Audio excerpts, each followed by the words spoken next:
ओम शांति। अक्टूबर 8, 2020। मीठे बच्चे, बाबा आए हैं तुम्हें बहुत रुचि से पढ़ाने। तुम भी रुचि से पढ़ो। नशा रहे, हमको पढ़ाने वाला स्वयं भगवान है। प्रश्न, तुम ब्रह्मा कुमार कुमारियों का उद्देश्य व शुद्ध भावना कौन सी है? तुम्हारा उद्देश्य है कल्प 5000 वर्ष पहले की तरह फिर से श्रीमत पर विश्व में सुख शांति का राज्य स्थापन करना। तुम्हारी शुद्ध भावना है कि श्रीमत पर हम सारे विश्व की सद्गति करेंगे। तुम नशे से कहते हो हम सबको सद्गति देने वाले हैं। तुम्हें बाप से पीस प्राइस मिलती है। नरकवासी से स्वर्गवासी बनना है, प्राइस लेना है। ओम शांति। स्टूडेंट जब पढ़ते हैं तो खुशी से पढ़ते हैं। टीचर भी बहुत खुशी से, रुचि से पढ़ाते हैं। रूहानी बच्चे ये जानते हैं कि बेहद का बाप जो टीचर भी हैं हमको बहुत रुचि से पढ़ाते हैं। उस पढ़ाई में तो बाप अलग होता है, टीचर अलग होता है जो पढ़ाते हैं। कोई कोई का बाप ही टीचर होता है जो पढ़ाते हैं, तो बहुत रुचि से पढ़ाते हैं क्योंकि फिर भी ब्लड कनेक्शन होता है ना। अपना समझकर बहुत रुचि से पढ़ाते हैं। ये बाप तुम्हें कितना रुचि से पढ़ाते होंगे तो बच्चों को भी कितना रुचि से पढ़ना चाहिए। डायरेक्ट बाप पढ़ाते हैं और यह एक ही बार आकर पढ़ाते हैं। बच्चों को रुचि बहुत चाहिए। बाबा भगवान हमको पढ़ाते हैं और हर बात अच्छी रीति समझाते रहते हैं।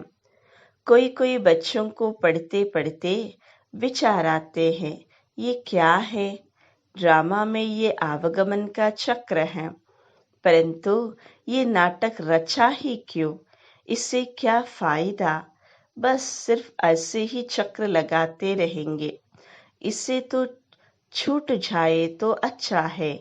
जब देखते हैं ये तो 84 का चक्र लगाते ही रहना है, तो ऐसे ऐसे ख्यालात आते हैं।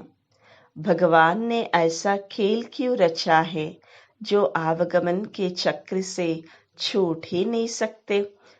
इससे तो मोक्ष मिल जाए। ऐसे ऐसे ख्यालात कई बच्चों को आते हैं।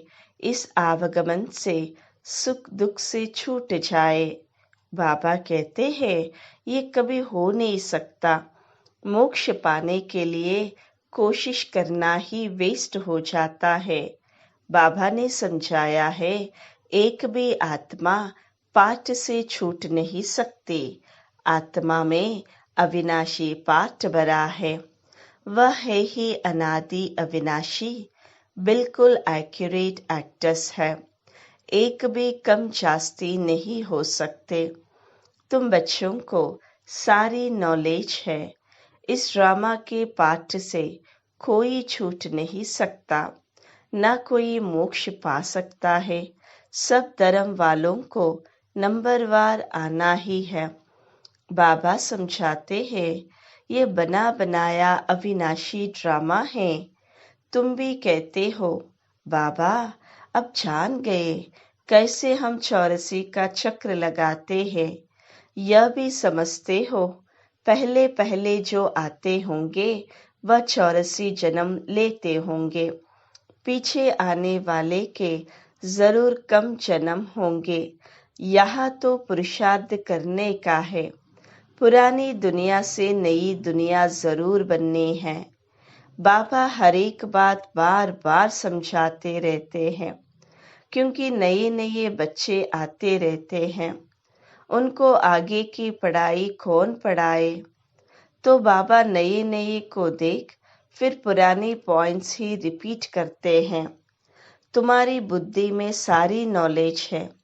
जानते हो शुरू से लेकर कैसे हम पाठ बजाते आए हैं। तुम यथार्थ रीति जानते हो, कैसे नंबरवार आते हैं, कितने जन्म लेते हैं। इस समय ही बाबा आकर ज्ञान की बातें सुनाते हैं। सत्युग में तो है ही प्रारब्ध, यह इस समय तुमको ही समझाया जाता है। गीता में भी शुरू में फिर पिछाड़ी में ये बात आती है, मन मना भव। पढ़ाया जाता है स्टेटस पाने के लिए। तुम राजा बनने के लिए अब पुरुषार्थ करते हो। और धर्म वालों का तो समझाया है कि वह नंबरवार आते हैं। धर्म स्थापक के पिछाड़ी सबको आना पड़ता है। राजाई की बात नहीं। एक ही गीता शास्त्र है जिसकी बहुत महिमा है। भारत में ही बाप आकर सुनाते हैं और सबकी सदगति करते हैं। वह धर्म स्थापक जो आते हैं, वो जब मरते हैं तो बड़े बड़े तीर्थ बना देते हैं। वास्तव में सबका तीर्थ ये भारत ही है, जहाँ बेहद का बाप आते हैं। बाप ने भारत में ही आकर सर्व की सदगति की है। बाबा कहते हैं, मुझे लिबरेटर गाइड कहते हो ना। हम तुमको इस पुरानी दुनिया, दुख की दुनिया से लिबरेट कर शांतिधाम सुखधाम में ले जाते हैं। बच्चे जानते हैं बाबा हमें शांतिधाम सुखधाम ले जाएंगे, बाकी सब शांतिधाम जाएंगे। दुख से बाबा आकर लिबरेट करते हैं। उनका जन्म मरण तो है नहीं। बाप आया फिर चला जाएगा।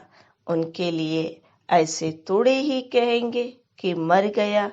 जैसे शिवानंद के लिए कहेंगे शरीर छोड़ दिया, फिर क्रिया कर्म करते हैं। ये बाप चला जाएगा तो इनका क्रिया कर्म सेरेमनी आदि कुछ भी नहीं करना होता। उनके तो आने का भी नहीं पता पड़ता। क्रिया कर्म आदि की तो बात ही नहीं है। और सब मनुष्यों का क्रिया कर्म करते हैं। बाप का क्रिया कर्म होता नहीं, उनको शरीर ही नहीं। सत्युग में यह ज्ञान भक्ति की बातें होती नहीं, यह अभी ही चलती है। और सब भक्ति ही सिखलाते हैं।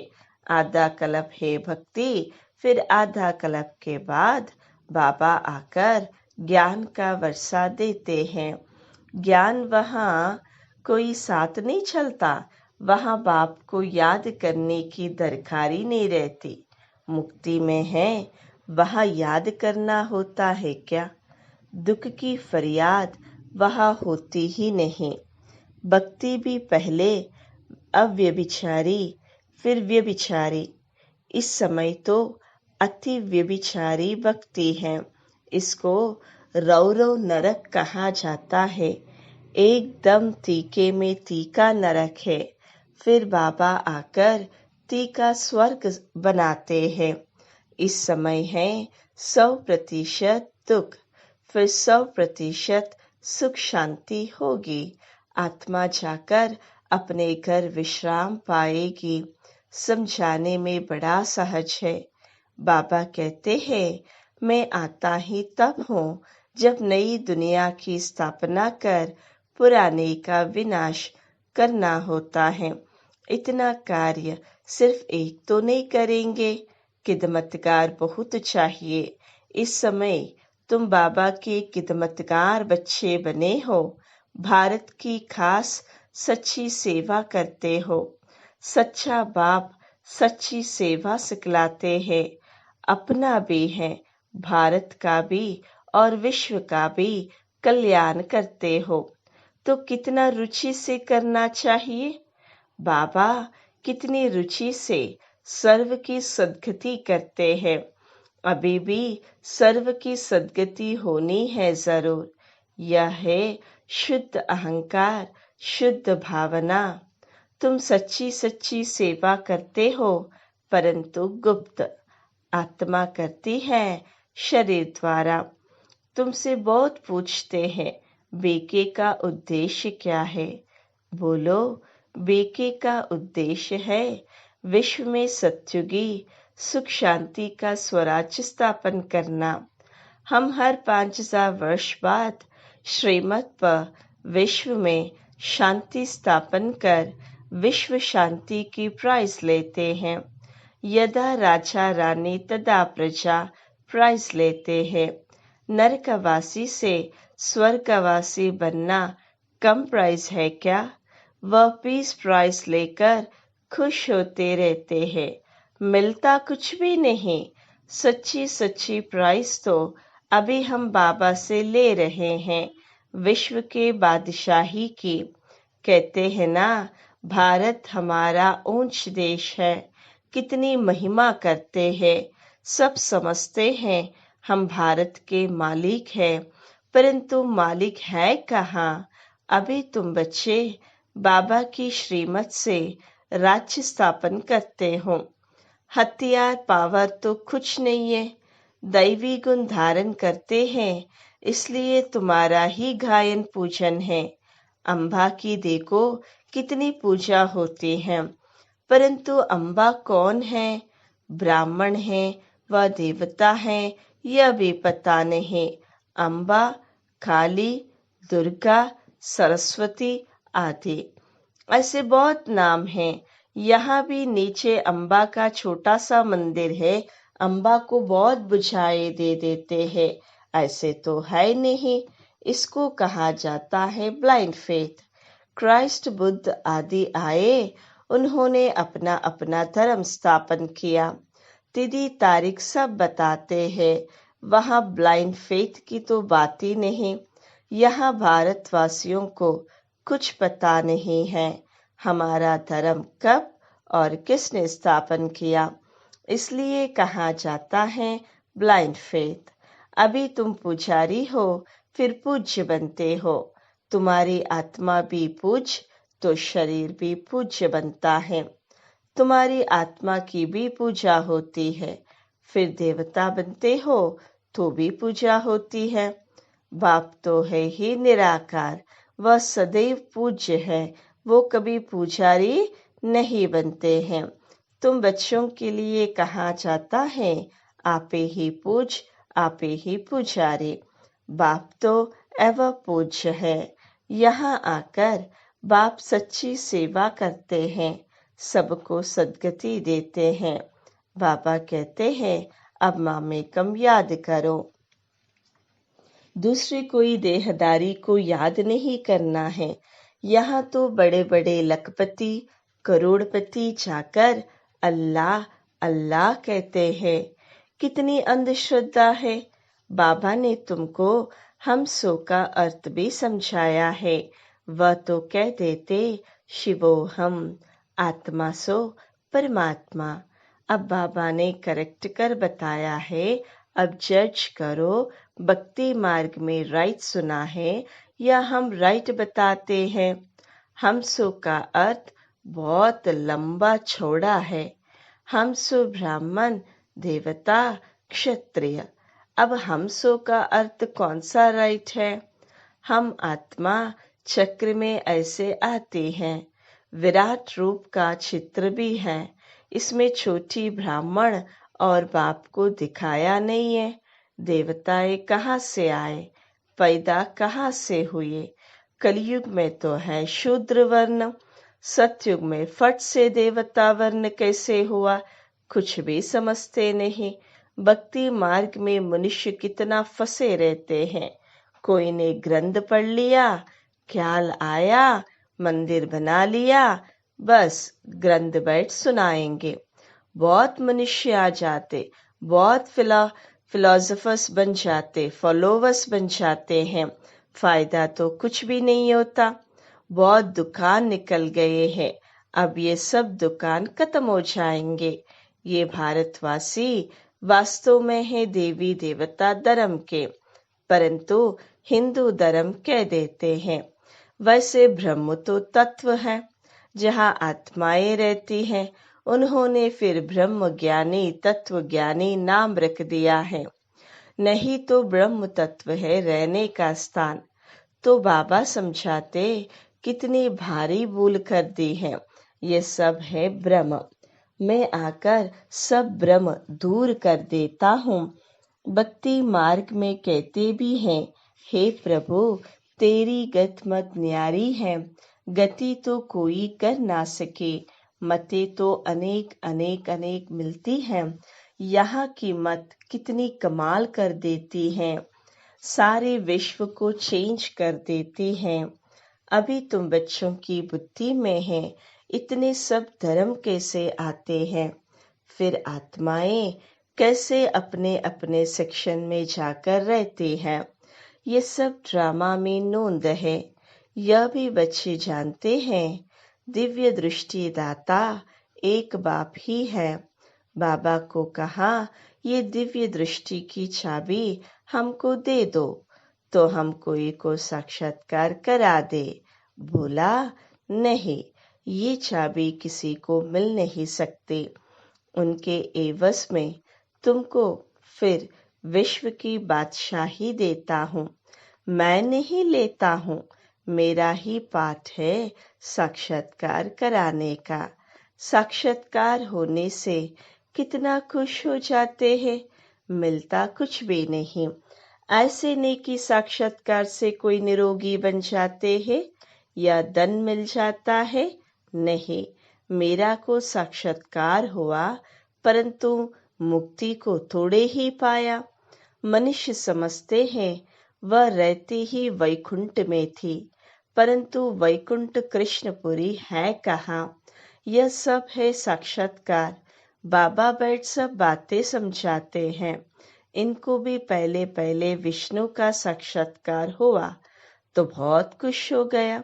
वह भी जब देखा कि मैं महाराजा बनता हूँ, विनाश भी देखा, फिर राजाई का भी देखा, तब निश्चय बैठा, ओहो, मैं तो विश्व का मालिक बनता हूँ। बाबा की प्रवेशता हो गई। बस बाबा, ये सब आप ले लो, हमको तो विश्व की बादशाही चाहिए। तुम भी ये सौदा करने आए हो ना।